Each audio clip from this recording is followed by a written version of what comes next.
আমরা বেশিরভাগ সময় যে কাজটা করি, আমরা আমাদের ভালো সময়গুলোকে ধরে রাখতে জানি না।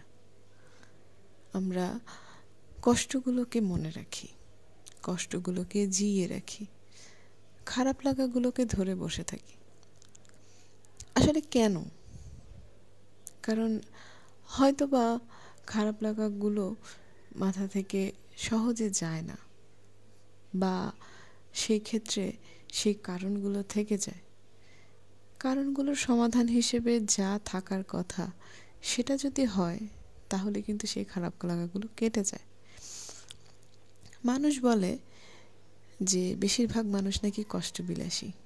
আসলে ব্যাপারটা তেমন না। কষ্ট পেতে কেউ আসলে তেমন ভালোবাসে না, কষ্ট পেতে চায়ও না। কিন্তু কষ্ট পাওয়ার যে কারণগুলো, সেগুলোর আসলে সমাধান সবসময় থাকে না, বা সমাধান থাকলেও সেটা নিজের হাতে থাকে না।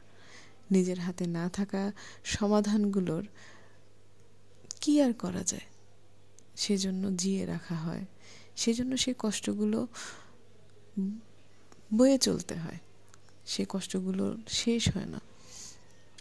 ভালো লাগাগুলো ধরে রাখা যায় না, কারণ ভালো লাগাগুলো সেই হাওয়াই মিঠাইয়ের মতো। ঠিক যতক্ষণ মুহূর্তটুকু আছে ততক্ষণ সেটা থাকে, মুহূর্তটা শেষ, ভালো লাগাটাও হয়তো শেষ হয়ে যায়। এমন না যে না, সেটা পরবর্তীতে কখনো মনে পড়ে না, বা সেই পরবর্তীতে মনে পড়লে সেই ভালো লাগাটা তখন কাজ করে না। কিন্তু খারাপ লাগাটার মতো সেই অনুভবটাও তো তীব্র হয় না।